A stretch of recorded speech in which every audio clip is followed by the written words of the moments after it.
Absolutely. It is established beyond any type of refutation that people can muster at this late date. There's an entire body of literature, dozens of books that talk about the complicity of the so-called intelligence agencies. And by the way, this is a Anglo-American project. We're focusing on Hollywood, but London is very much part of this, especially the city of London.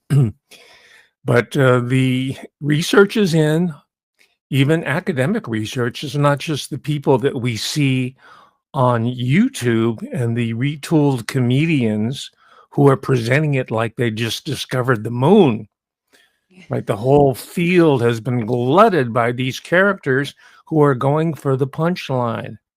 I'm here to report to you, this is the good news, that within the academic world itself, whence I came, we're very much on top of it for decades because that's the origins. I was working for decades in the belly of the beast, and I'm quite familiar with the literature. Let me give you one example. Please stop me if I've just run on too long.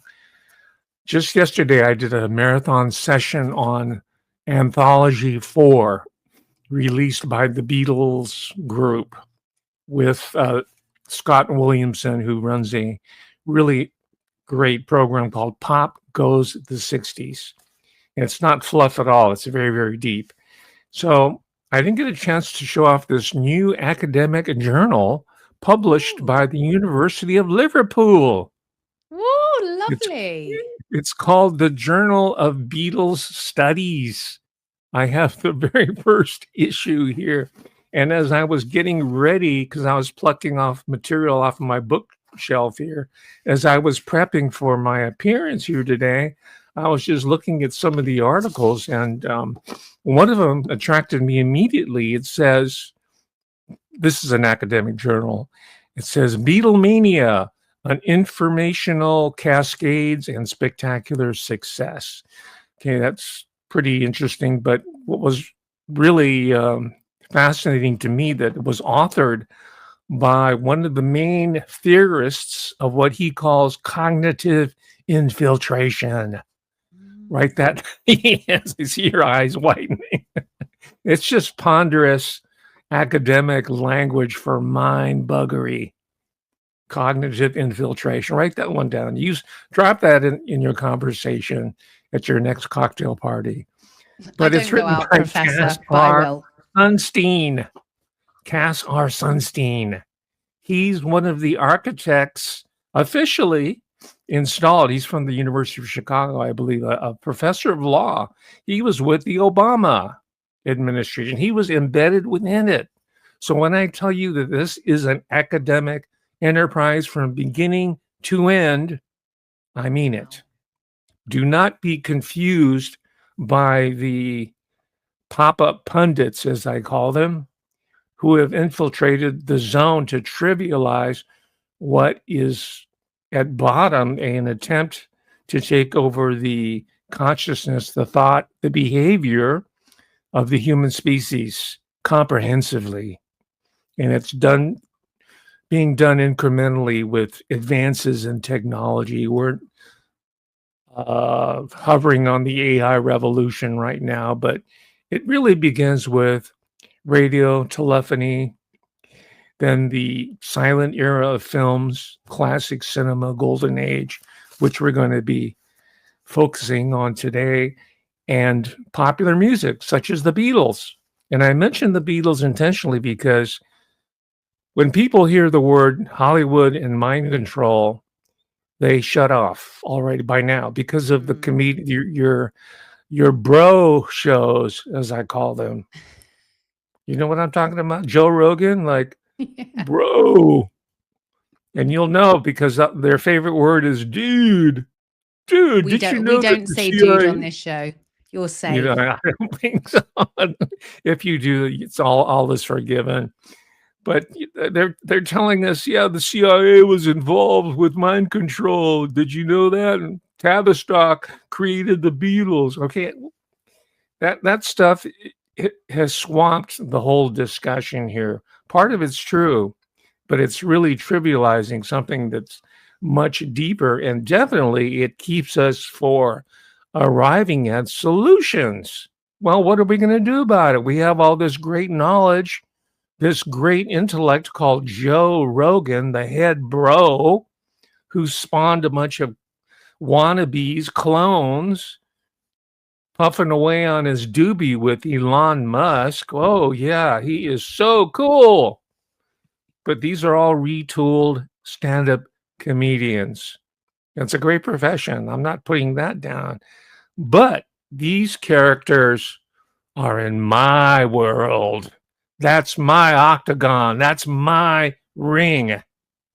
So if they want my space, they're going to have to battle me for it. Professor, it's so interesting because we've always been conditioned to trust academia and to think that's leading the way to a better life for us. But time and time again, we hear of academia working against us or in a really shady, not transparent way, because we've seen that Jeffrey Epstein was obviously heavily involved within that area. And we only ever seem to get parts of the puzzle. And then as you're trying to put the puzzle together, it's almost like we get distracted and something else happens. Well, absolutely. That's intentionally done to place more pressure on institutions like Harvard, MIT, all the different institutions that people like Epstein have bought out, really, on behalf of his paymasters, whose name we will not mention at this point. But I think most people are educated by now to know about the hidden hand behind all these characters. Yeah, it's to discredit them. And I think you bring up a very important point. Just because we have the misuses and malapplication of some very important insights into human consciousness, behavior, political behavior, and cultural expression does not mean that all of it is tainted.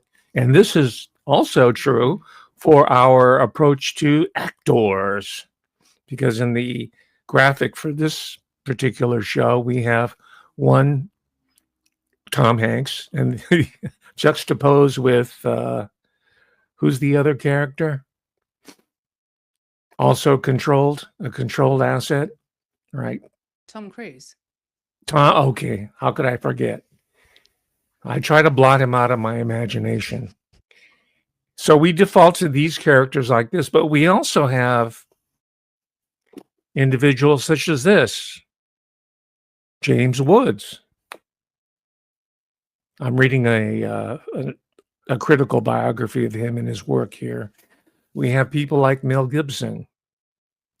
We have, this is an actor who only came to my attention through the film Oppenheimer, directed by Christopher Nolan, who, by the way, is read into this whole Anglo-American mind control system. Cillian Murphy. Now I want to see his movies that he made in the UK. He's an incredible talent. So I'm saying this so as not to put all these characters into the same basket of Tom Cruise, right, and Mr. Tom Hanks, who has a fairly interesting background. There needs to be a critical appreciation of someone like Tom Hanks, especially decoding his participation. I think he was also producing them. His participation in the quote unquote, Robert Langdon films, the Da Vinci Code, right? Dan Brown. Robert Langdon, to your point, is a fictional professor from Harvard University. He's a professor of symbology, but he's heroic. But in the film and in the book itself, it obscures more than it reveals. And that was part of the psychological operation. Now, it just so happens that I saw parts 1 and 2 of the trilogy. I saw when it came out, the Da Vinci Code, like tons of other people back in 2007, 2009, something like that. And I finally watched the 2 sequels. And the way they're edited, the way they're constructed, It's herky-jerky, and it's intentionally constructed, and it's directed, by the way, by Ron Howard.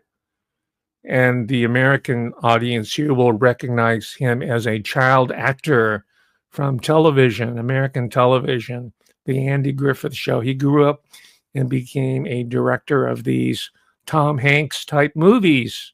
That's Ron Howard. And they're all disconnected, they're disjointed, they're scrambled. And I couldn't figure it out. I could hardly follow the plot. And I think that was intentional because they had tons of money to throw at the movie. The intentional is to confuse, to disorient, and to also reinvent storytelling for the new generation. Storytelling itself has undergone a radical transformation. It's no longer even cinema as we knew it from the golden age. It's more like video games. And that's where your people like Christopher Nolan come into play, right? He hasn't written any video games as such, but he's beginning to show the cognitive infiltration. I'm using that phrase from Professor Cass Sunstein. He's showing signs of the cognitive infiltration of the video world, where there is no human center anymore.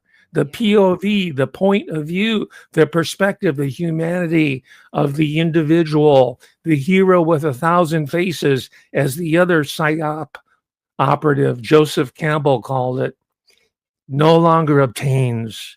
It's de-centered, abstract, free-floating world. You're not going to hear this type of analysis on the bro shows. It's just not going to happen. That's because it's because you are Professor Hamamoto, and we're not smoking anything like Joe Rogan. So we are, thinking clearly to dismantle this. Professor, can we go a few steps back? And I want to ask, because this is always something I really struggle with when I hear people talking about mind control. Mm-hmm. They say Britney Spears is under mind control. They say, Bruce Willis was, Demi Moore, all of these people.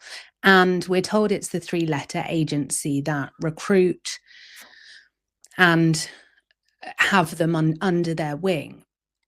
What's the first step of getting someone, and how has it only kind of come out in recent years within, I guess, the wider landscape? I mean, maybe everyone else has known this for years and I'm late to the party. If so, I'm very sorry, viewers. I will make up for it in extra rabbit hole digging. Well, they identify these characters that you mentioned and more, and they're in the process right now. They've already into the intake step. They're identified at a young age. You mentioned Britney Spears. Just so happens I'm starting on her autobiography. I think it's called The Woman and Me. It's quite good, actually. And she talks about how she was, we call it grooming. Can I use that term? She was all but groomed as a little child going to these talent shows, regional talent shows. And her mother, she comes from the American South. She comes from an all-American little town. And her mother took her up to New York City to sit with a talent agency. And all of a sudden, she got a contract. And from there, I think there was more involved than that she doesn't include in the book. And we'll let your imagination run wild as to what she needed to do or her mother needed to do in order to get these plum assignments.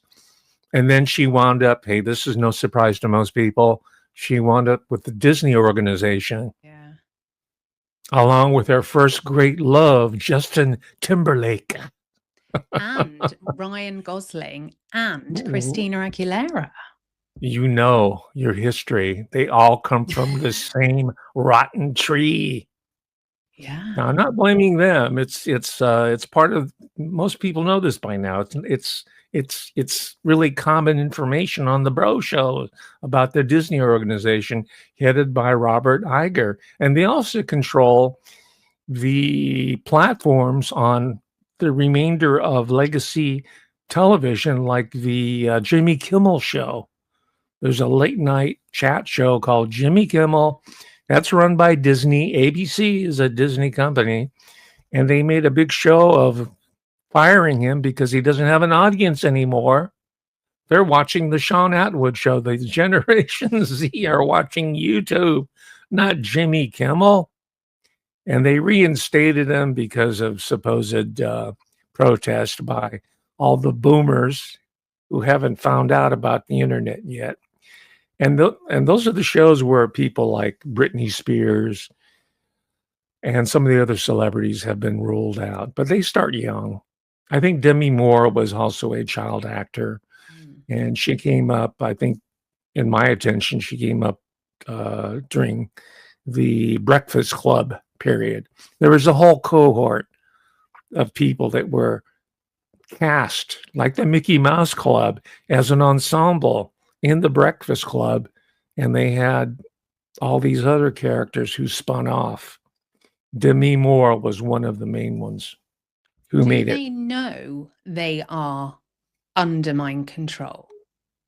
No. At the point, you know, when they're scouted, when they're brought into the fold, do they know what's going on, or is it very gradual? No, I don't think they're conscious of it. I think their parents might be aware. They're sort of acting as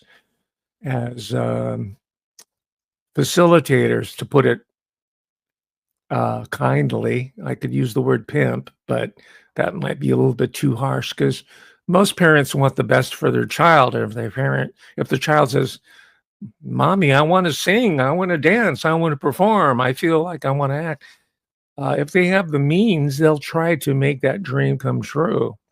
And in the case of people like Britney Spears or whoever else, Christina Aguilera, it seems to follow that same pattern, sort of a gradual induction to the moment that we're all waiting for. Not we, because I'm not a pervert, but the public is ready to see them go nasty. This is when the mask goes off and they come out half dressed and naked and performing in the Super Bowl, having wardrobe malfunctions and getting involved in all sorts of skanky public displays. It's really interesting on the Britney Spears angle. I remember she was managed by Larry Rudolph, and he managed her excellently, in the sense of, you only saw Britney Spears when she looked like a superstar. And I remember when she parted ways with Larry Rudolph, and the whole narrative that was spun in the media was that she'd lost the plot and Britney off the rails. And for everyone, probably in the public, they thought they would have believed, you know, what they were reading, because the picture was matching the narrative. But I remember, because this was early when I was in PR, I thought, no, he's just really had to work around the clock to maintain that image, because she's probably always been like how we were seeing her at the point they were saying she was off the rails and crazy. And it then reminded me of how in the mainstream media and in the entertainment business, when I was doing my research for speaking to you, I've long said that I feel that media is a form of mind control. And someone asked me, when, you know, did you know what you were doing was wrong and immoral when you were in the industry?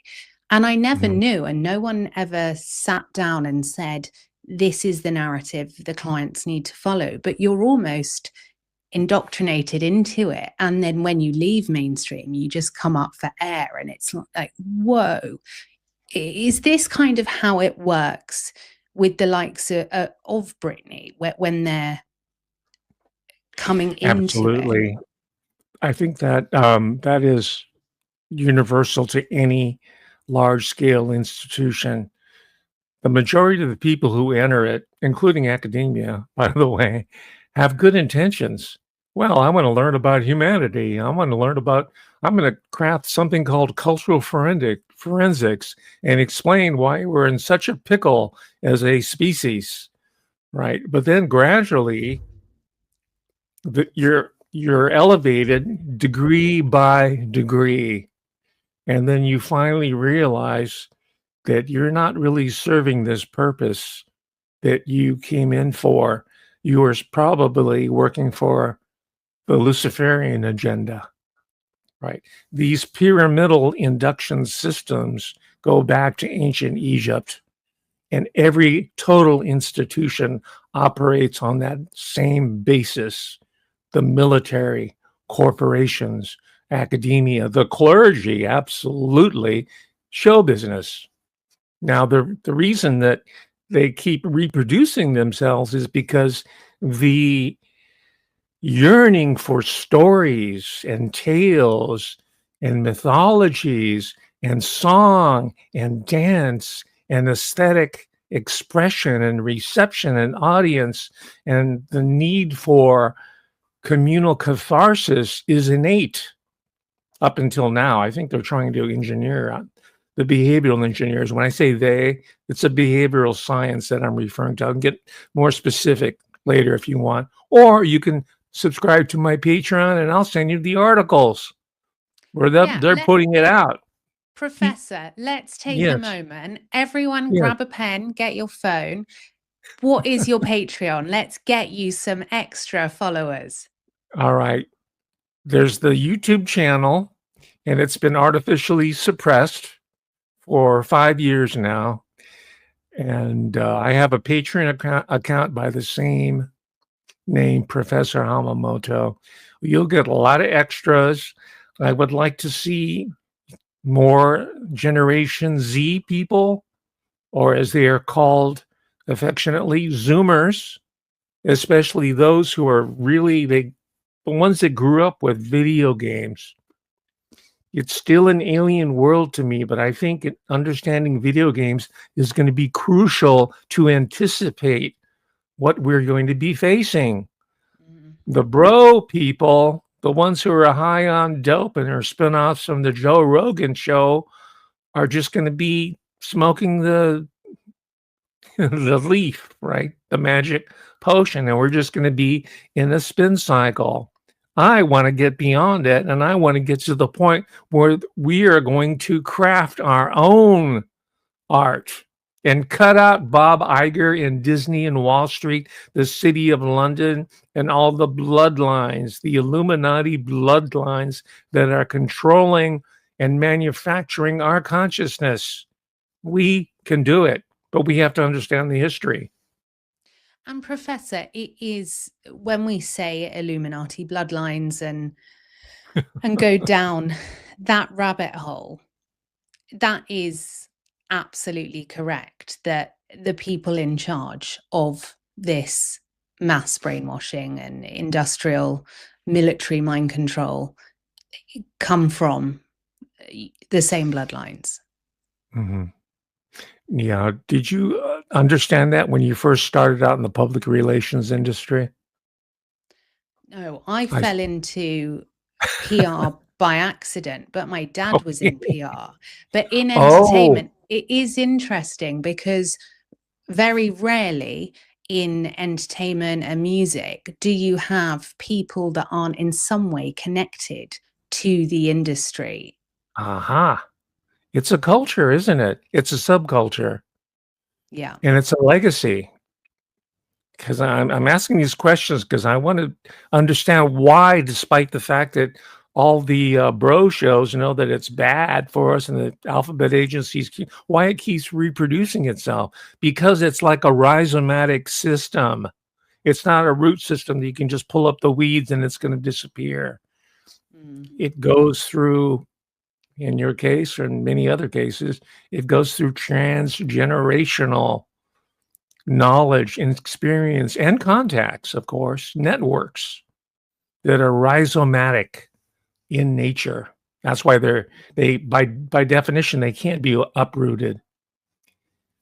But we'll find ways to work around it. Now, let me take the opportunity to, because this talk I hope will also spur further research for people who are watching instead of sitting back passively and watching Joe Rogan go on his high. right? Or these other characters. I mean, they sicken me. They're obnoxious as hell. I grew up with punks like them, and they they have captured the imagination of the. They are worse than any Britney Spears you can imagine. The Joe Rogan types, the retooled comedians. But you might want to check this book out. It's called The Morning of the Magicians. That's the English language title. In français, it's Le Matin des Magiciens, and it's by two authors. One, Louis Pauwels, they're both French, and Jacques Bergier. And you can't, of course, it was published originally in French, but this book came out in 1960. Wow. Yes, 1960. We're like in the midst of the Cold War here. So I'm trying to find some information on both of these individuals. I think they were probably Rosicrucians.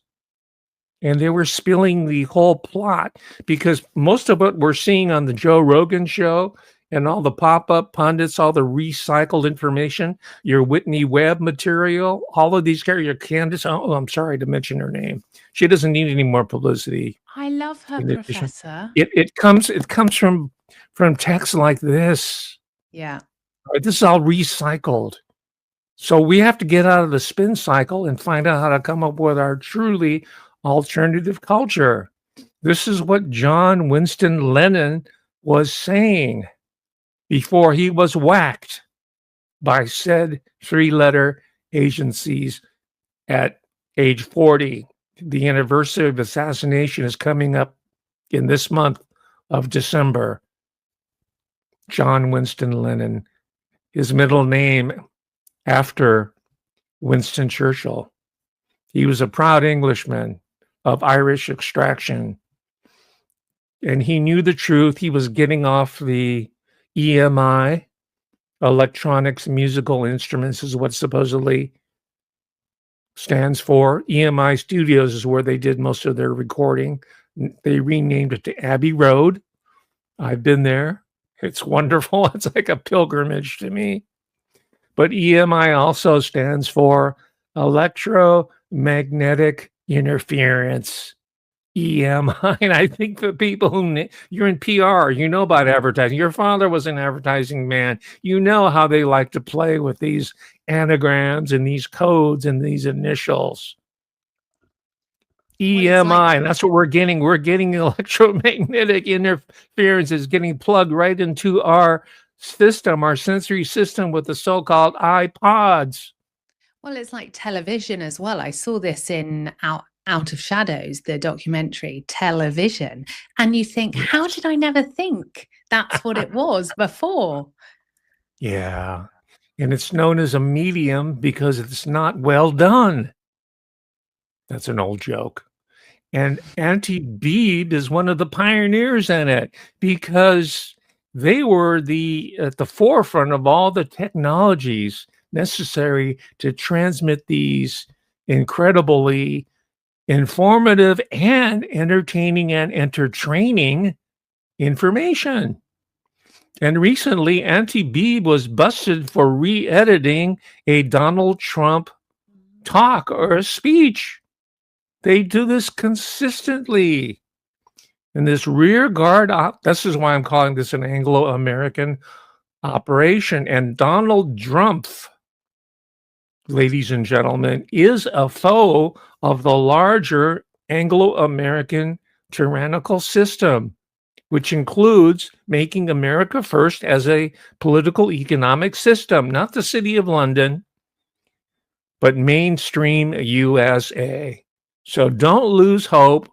Do not listen to these characters who are being paid to pull the plug on MAGA. That's all part of the psychological operation. Now, before we were listening to actors and celebrities, but we got tired of them. Now they're using YouTubers. I'm not bought by anyone. I'm under no mind control.